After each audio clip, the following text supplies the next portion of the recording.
Pintou, para aqui, tem Beto! É gol! Salve, salve, meus amigos! Deixe seu like neste vídeo, inscreva-se no canal caso você não seja inscrito.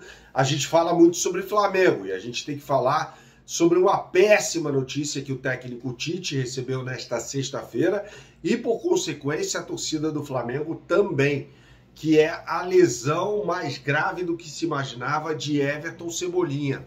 Uma lesão no quadril, que vai afastá-lo dos campos por cerca de um mês. É uma péssima notícia essa para o Flamengo, que venceu de forma categórica e com muita raça, né, o time do Bahia nesta quinta-feira pelo Campeonato Brasileiro.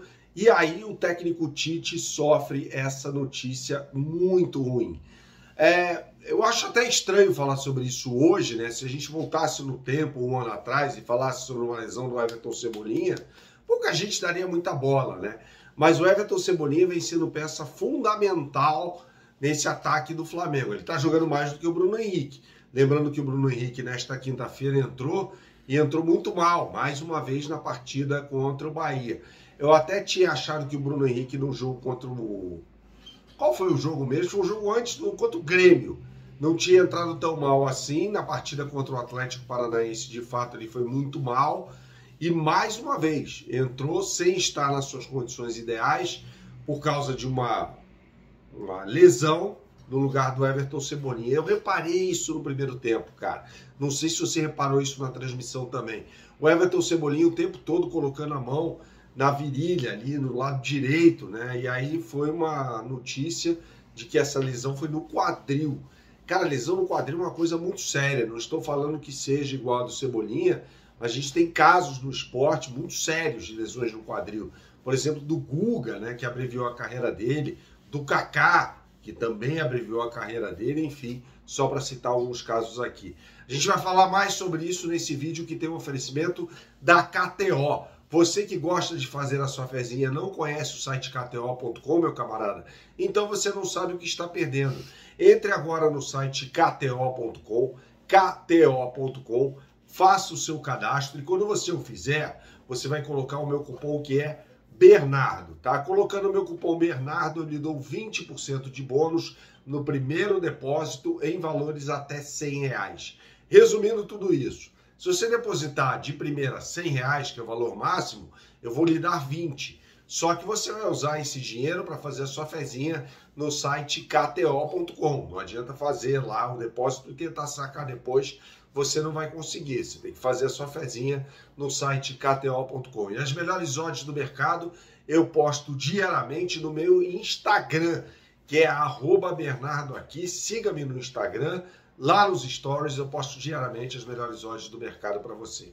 Tá bom? Continuando aqui com essa questão do Everton Cebolinha, né? Após ausências do De La Cruz, do Arrascaeta, o Flamengo tem jogado com Léo Ortiz, Gerson e Lohan no meio de campo. Luiz Araújo, que está mal, né? Fez uma grande partida contra o Grêmio quando entrou durante a partida, mas começando como titular, né? Contra o Atlético Paranaense e contra o Bahia, ele foi muito mal. Pedro e Cebolinha. Sai o Cebolinha. Quais são as possibilidades que o técnico Tite tem? Bom, a mais óbvia de todas, e o Tite é um técnico que gosta de sempre ter pontas abertas, né? É a entrada do Bruno Henrique. Só que o Bruno Henrique precisa jogar mais. Se bem que o jogo contra o Fluminense é clássico. E o Bruno Henrique costuma deixar o dele em clássicos, né? Então, de repente, pode ser uma boa, assim. Eu não estou falando só pela questão da superstição, mas também pela forma como o Fluminense joga, né? De repente vai colocar o Fernando Diniz, o Marquinhos jogando, né? O Marquinhos é um ponta jogando aberto como lateral pelo lado direito, né? O que pode ser uma boa para o Flamengo naquele jogo em que o Flamengo enfiou 2-0 no Fluminense na semifinal do Campeonato Estadual.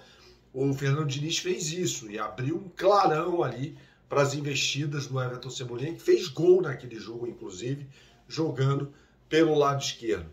Outra possibilidade pode ser colocar o Gerson, colocar o meio de campo com Léo Ortiz, Alan e Lohan, com o Gerson aberto pelo lado esquerdo.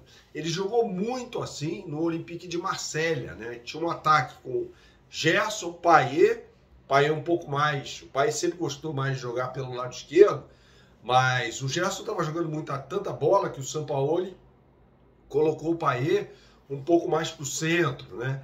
E o Milik jogando como um atacante, né? Então era uma formação, o fato de o Gerson eventualmente jogar pelo lado esquerdo é uma formação com a qual ele não está completamente sem adaptação, muito pelo contrário.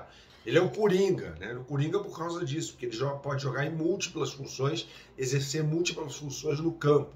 E tá jogando muita bola. Deixe aqui nos seus comentários o que você pensa sobre o Gerson. Para mim, é o melhor jogador do Flamengo nesses últimos jogos. Outra possibilidade pode ser a entrada do Vitor Hugo, que entrou bem na partida contra o Atlético Paranaense, também é um jogador assim, com muitos altos e baixos, né?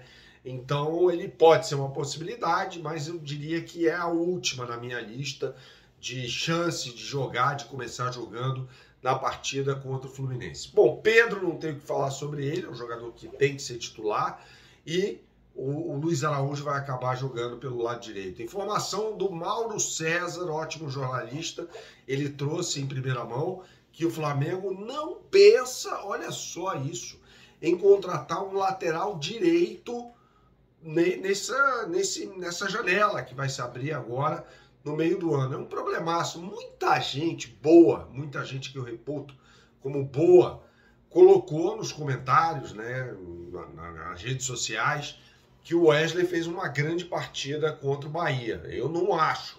Eu continuo achando o Gerson, não o Wesley, né?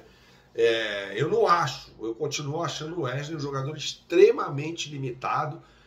Acho que ele não tem condição de ser lateral direito de um time como o Flamengo, né? Sobre o que eu falava, a mesma coisa que eu falava sobre o Rodinei, eu falo sobre o Wesley. Eu acho inadmissível um time que fatura 1 bilhão ter o Wesley como lateral direito. E tem o mesmo Varela, cara. Eu não acho que o Varela esteja à altura dos outros jogadores. E uma questão que passou batida aqui no canal, que foi muito importante, foi até debatida lá no Band Esportes, no programa que eu faço, o Bola Rolando, foi o desabafo do Tite, né? Em relação ao calendário do futebol brasileiro. De fato, é um péssimo calendário. Há quanto tempo a gente bate nessa tecla? E o Tite foi muito veemente, muito enfático ao falar sobre esse problema. Saudações, até a próxima e tchau, tchau.